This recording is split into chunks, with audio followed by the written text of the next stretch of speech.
¿Qué significa que Ovidio Guzmán, el hijo del Chapo Guzmán, se haya declarado culpable de narcotráfico en los Estados Unidos? ¿Y por qué esto es visto como un hito que México cuestiona? Y Caracas, mi amada Caracas, lamentablemente vuelve a destacar entre las ciudades menos habitables del mundo en 2025. Ya les cuento cuáles son y por qué. Y hablaremos de Citgo, bien sintetizado, porque ¿acaso Citgo financió el gobierno interino de Guaidó? ¿Qué dijo Horacio Medina en una entrevista? ¿Y qué dicen las Cortes de Estados Unidos? Entérate en el programa del día de hoy porque de esto y más hablamos. Comenzamos. Caracas volvió a destacar, pero no precisamente por lo bueno. La capital de nuestro país, de Venezuela, fue incluida en la lista de las 10 ciudades menos habitables del mundo en 2025. Esto según la más reciente edición del Índice de Habitabilidad Global, elaborado por la Economist Intelligence Unit, la EIU. El estudio, que evalúa la calidad de vida en 173 ciudades del planeta, ubicó a Caracas en el puesto número 10 de las peores, con una puntuación de apenas 44.9 sobre 100 puntos. Esto la colocó al lado de las ciudades o al lado de ciudades marcadas por guerras, crisis económicas o violencia descontrolada, como por ejemplo Damasco en Siria, Trípoli en Libia, Kiev en Ucrania o Puerto Moresby en Papúa Nueva Guinea. Según el informe, la capital venezolana enfrenta un colapso político, lo sabemos, económico, lo sabemos, de servicios públicos en ruinas, lo sabemos, inseguridad, atención médica deficiente y una infraestructura completamente deteriorada. La EIU advierte que, aunque algunas ciudades han mejorado ligeramente en temas culturales o en temas educativos, estos avances son opacados por el desastre en la seguridad, en la salud y en los servicios básicos. Caracas lamentablemente cumple con todos esos problemas. Para que tenga contexto del por qué, entre los aspectos evaluados por el ranking están la estabilidad política, imagínese usted, el acceso a la salud, la educación, la cultura, el medio ambiente y la infraestructura. Caracas lleva años en caída libre prácticamente en todos esos puntos. ¿Y cuáles son estas ciudades? Las 10 menos habitables del mundo en 2025 según la EIU. Aquí las ve. Damasco, Siria, Trípoli en Libia, Dhaka en Bangladesh, Karachi en Pakistán, Argel en Argelia, Lagos en Nigeria, Harare en Zimbabue, Puerto Moresby en Papúa Nueva Guinea, Kiev en Ucrania, que hace un par de días recibió un bombardeo ruso. Es incluso más vivible que Caracas, que está en el puesto número 10. Da tristeza ver a una ciudad, mi ciudad, en una lista así. Hecho en socialismo. Y Ovidio Guzmán López se convirtió en el primer hijo del líder narco mexicano, Joaquín El Chapo Guzmán, en declararse culpable de delitos de narcotráfico en los Estados Unidos. Un giro con posibles efectos sorpresivos en ambos países. Al presentarse ante un tribunal federal en Chicago este viernes, vestido con un traje naranja de presidiario, Guzmán López aceptó varios cargos que pesaban sobre él como uno de los 4 hijos del capo del cártel de Sinaloa que asumieron su lugar después de que el Chapo fuera detenido. A sus 35 años, el menor de los denominados chapitos opta así por un camino legal nunca aceptado por su padre, Joaquín Guzmán Loera, quien decidió enfrentar sus cargos en un juicio colosal en los Estados Unidos en que fue condenado a cadena perpetua en 2019. Una pregunta que surge ahora es ¿qué implicará el acuerdo de culpabilidad alcanzado entre Guzmán López y el gobierno de los Estados Unidos tras meses de negociaciones? La jueza Sharon Johnson Coleman ya recibió el acuerdo de culpabilidad de Ovidio Guzmán, alias El Ratón, entregado días antes de la audiencia clave en Chicago. Pero el verdadero terremoto está en lo que se negoció a cambio. Ovidio se declara culpable de tráfico de drogas, lavado de dinero, crimen organizado y uso ilegal de armas. Firmó sin presiones, todo voluntario. El objetivo, obvio, evitar la cadena perpetua a cambio de cooperación total con los Estados Unidos. El pacto incluye de 12 a 15 cláusulas, entre ellas entrega de bienes, renuncia a derechos constitucionales y lo más explosivo, colaborar con las autoridades. Eso incluye testificar, revelar estructuras y delatar cómplices. ¿Les suena? No sé, el pollo. Ovidio no está en cualquier cárcel. Fue reingresado a una ubicación confidencial, usada para testigos protegidos. Su colaboración puede valer mucho más incluso que la del Mayo Zambada, según cuentan los expertos. ¿A quién estaría dispuesto a entregar? La fiscalía le ofrece una pena más baja, pero no por buena conducta, sino por lo que sabe y por lo que diga. Y en su carta firmada, él afirma: acepto ser culpable porque de hecho lo soy. ¿Por qué tiembla la élite política mexicana y el surdaje de Latinoamérica? Porque los vínculos del narcotráfico no terminan en Sinaloa. Ovidio y su familia podrían revelar rutas, pactos, sobornos y complicidades con funcionarios militares, políticos, empresarios y hasta otros países. Su padre, el Chapo, ya coopera. Su familia recibió beneficios y asilo humanitario. Adivina quién más podría entrar en ese trato. La línea de sucesión del narco está quebrada y alguien pronto va a caer. Nadie habla, pero en los pasillos de poder hay miedo real. Este no es un juicio cualquiera. Es el principio de un juicio a un sistema corrupto que por décadas pactó con el crimen y ahora el crimen habla. ¿Será Ovidio el detonante que derrumbe el castillo de naipes? ¿Quiénes aparecerán en su declaración confidencial? México está ante un parteaguas. La justicia de los Estados Unidos puede exponer lo que en México siempre se ocultó. Lo que viene no es solo una sentencia, puede ser el principio del fin de una red de poder contaminada por el narco. El pueblo tiene derecho a saber qué o quiénes compraron los narcos con ese dinero. Distintos expertos dan por descontado que el hijo del Chapo colaborará formalmente con las autoridades estadounidenses en procura de evitar el riesgo de cadena perpetua y reducir su condena. Y tengo la leve sospecha, atención, que hay un régimen por ahí que se va a ver salpicado. Bueno, uno no, dos y puede que hasta un tercero. No habría ningún incentivo para que se declarara culpable a menos que estuviera cooperando, le dice a la BBC Mundo Rob Heroy, un abogado que ha seguido el caso y defendido a otro mexicano que en 2014 admitió su culpabilidad de narcotráfico en los Estados Unidos. El acuerdo negociado entre el gobierno de Estados Unidos y Guzmán López ha sido cuestionado por la presidenta mexicana, la exguerrillera, si es que vale lo de ex, Claudia Sheinbaum, y parece volverse cada vez más un asunto bilateral de alto nivel. Para entender su significado hay que repasar primero quién es este narco apodado El Ratón, el principal responsable. Pues Guzmán López ganó notoriedad con su arresto fallido en 2019 cuando sicarios del cártel de Sinaloa tomaron las calles de Culiacán y lograron liberarlo tras una feroz batalla con las Fuerzas Armadas de México que se vieron superadas, así como lo escucha. Aquel episodio fue un duro revés para el gobierno del entonces presidente malo, Andrés Manuel López Obrador, el padrino político de Sheinbaum, que entonces apoyó la decisión de liberar a Guzmán López para evitar más muertes. Él estaba arrodillado al narco, como en Venezuela. Algunos compararon ese escape del Ratón con las dos sorprendentes fugas que había logrado su padre en cárceles mexicanas, una de ellas por un túnel de 1,5 kilómetros que fue una afrenta para el gobierno de turno. Pero la carrera criminal de Guzmán López comenzó mucho antes de ese arresto frustrado que puso las miradas sobre él. Estados Unidos lo incluyó en 2012, cuando tenía 22 años, en su lista de Kingpin Act de importantes narcotraficantes extranjeros a sancionar. La acusación más reciente ante una jueza federal en Chicago sostenía que, tras la recaptura definitiva de su padre en 2016, Guzmán López asumió un rol de líder del cártel de Sinaloa junto a los otros 3 chapitos.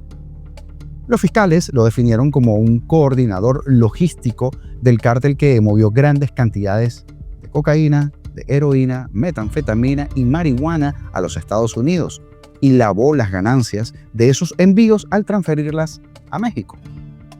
Otra acta acusadora presentada en un tribunal federal de Nueva York indicó que Guzmán López es el principal responsable de las actividades de fabricación y tráfico de fentanilo de los chapitos que obtuvieron crecientes ganancias con este negocio ilícito, mientras en Estados Unidos crecían las muertes por esa droga.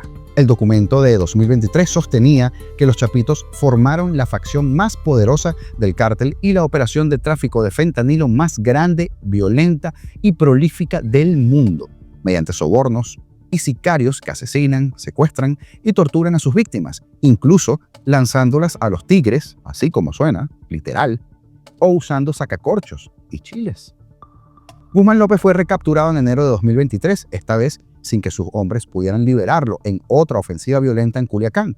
y fue extraditado 8 meses después a los Estados Unidos, que destacó esto como un logro de la cooperación entre ambos países. El ratón se declaró entonces inocente de los cargos en su contra por narcotráfico, lavado de dinero y uso de armas de fuego. Y es que todo indicaba que iría a un juicio, como su padre. Pero luego comenzaron a surgir novedades inesperadas. 10 meses después de la extradición de Guzmán López, su hermano Joaquín llegó a Texas en un avión privado y se entregó a las autoridades, junto a Ismael El Mayo Zambada, quien fundó el cártel de Sinaloa con el Chapo. Zambada sostuvo que fue secuestrado por el hijo de su viejo socio y que fue llevado en contra de su voluntad a los Estados Unidos, donde ahora está preso con 77 años y busca desactivar como sea el riesgo de pena de muerte que implican en sus cargos. Esa presunta traición desató, por supuesto, una guerra interna en el cártel entre las fuerzas de El Mayo y los Chapitos, en una ola imparable de violencia que ya suma cerca de 1.500 muertos y otros tantos desaparecidos, según estimaciones locales. Iván y Alfredo Guzmán Salazar, 2 chapitos, hermanastros de los Guzmán López, siguen prófugos. Familiares de los Guzmán López, entre los que estaría su madre, según reportes sin confirmar, cruzaron en mayo la frontera desde México hacia los Estados Unidos, donde los aguardaban autoridades locales. Esto es casi que Coachella, aquí va a cantar todo el mundo. El secretario mexicano de Seguridad, Omar García, dijo entonces que le parecía muy evidente que ese traslado obedeció a una negociación con el gobierno de Estados Unidos y que probablemente Guzmán López cooperase con las autoridades como parte de un trato. El abogado de los Guzmán, Jeffrey Lichman, negó en ese momento que el viaje de los familiares respondiera a un acuerdo de culpabilidad. Pero la presidenta de México ha reclamado públicamente que funcionarios de Estados Unidos informasen a su gobierno sobre el entendimiento legal con Guzmán López. Nosotros, por supuesto, que combatimos al crimen organizado, dijo Sheinbaum la semana pasada. Seguro, Claudia. Pero es un caso de extradición, entonces por lo menos deberían tener coordinación e información con la Fiscalía General de la República, dijo. También aludió a la postura de Estados Unidos contraria a negociaciones con organizaciones criminales terroristas, designación que el presidente Donald Trump aplicó al cártel de Sinaloa, para cuestionar luego, ¿y por qué entonces están negociando? ¿Por qué se está haciendo? Este viernes, la mandataria habló de una falta de coherencia en la política de allá, de los Estados Unidos, a nombrar terroristas a las organizaciones de delincuencia organizada. Ricardo Monreal, un diputado mexicano del partido de Sheinbaum, anunció la semana pasada una revisión de la ley de extradición para buscar acceso a datos de procesos penales sobre ciudadanos de su país entregados a otros gobiernos, como es este caso. En cambio, la senadora opositora Cristina Ruiz dijo estar segura de que con su acuerdo de culpabilidad, Guzmán López revelará nombres y deberían de preocuparse aquí todos los narcos políticos en el Congreso, que no son pocos, agregó.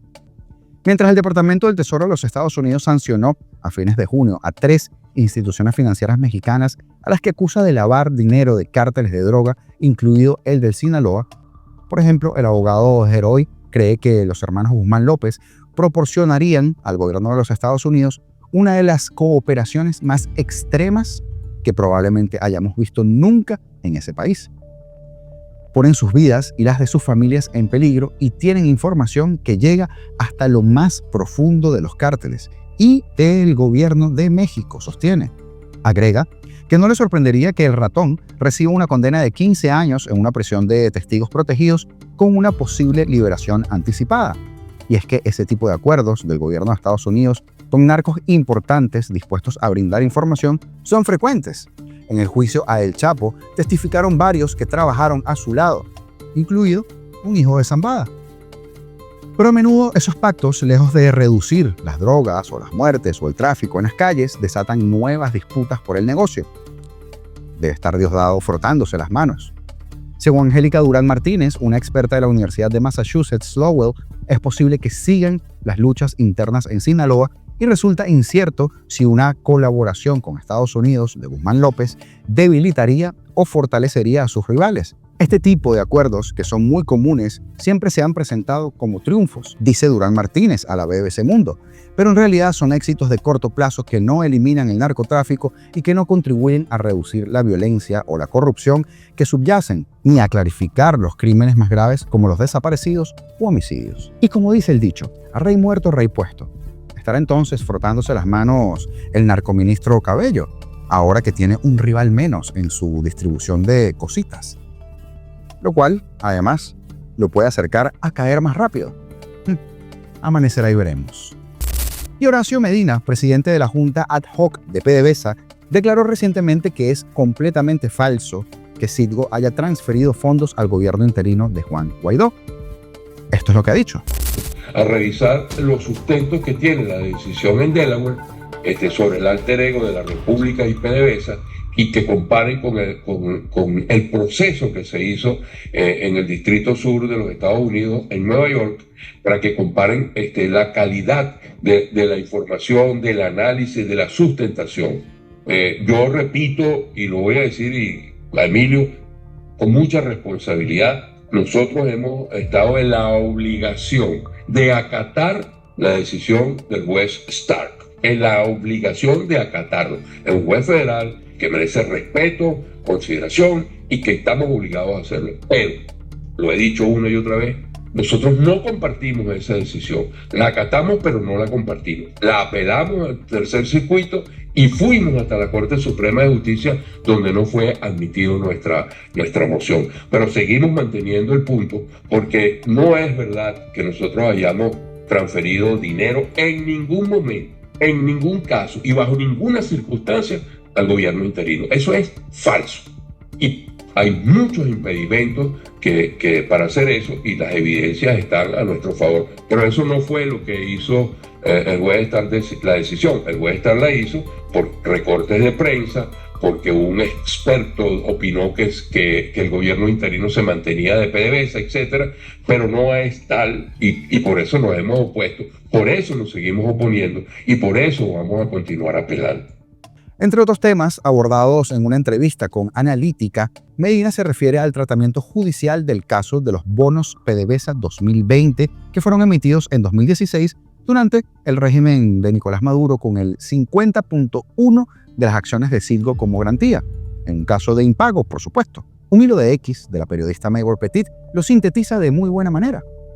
En su momento, la Asamblea Nacional, de mayoría opositora, declaró estos bonos como inconstitucionales al no haber sido aprobados por el Parlamento, como exige la Constitución venezolana en su artículo 312, y eso va a misa. En 2019, el gobierno interino de Juan Guaidó, reconocido por Estados Unidos y otros países, asumió el control de Citgo a través de juntas ad hoc y presentó una demanda en la Corte del Distrito Sur de Nueva York para declarar esos bonos inválidos por considerarlos ilegítimos. El 16 de octubre de 2020, la jueza Catherine Polk Faila falló que los bonos de PDVSA eran válidos y ejecutables, rechazando los argumentos del gobierno interino. Este fallo fue todo un revés para la estrategia legal del interinato, por supuesto, y un daño al país. Sin embargo, en desarrollos posteriores del caso, el 20 de febrero de 2024, la jueza Faila reconoció que la ley venezolana aplica para determinar la validez de los bonos y que la Asamblea Nacional no había autorizado su emisión. Esto abrió espacio para reexaminar la legitimidad de los mismos. En este proceso se discutió si el gobierno interino podría ser considerado alter ego de PDVSA, es decir, si controlaba sus decisiones al punto de atribuirle sus responsabilidades también. La jueza no encontró evidencia suficiente para establecer ese vínculo.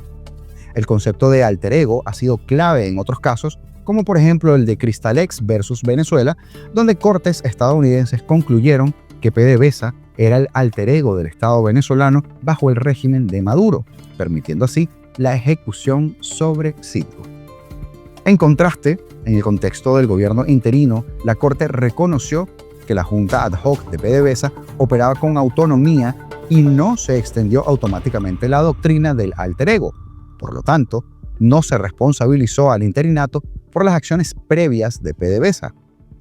Aunque el fallo de Faila de 2020 no abordó directamente la figura del alter ego, los desarrollos de 2024 implican que el gobierno interino no tenía el mismo nivel de control directo sobre PDVSA que el régimen anterior. Y esto es bastante obvio. En abril de 2024, la Corte también desestimó los argumentos de fraude en la emisión de los bonos, reafirmando su validez. Pero la ejecución de la garantía sobre Citgo sigue bloqueada por decisiones de la OFAC, la Agencia del Tesoro de los Estados Unidos.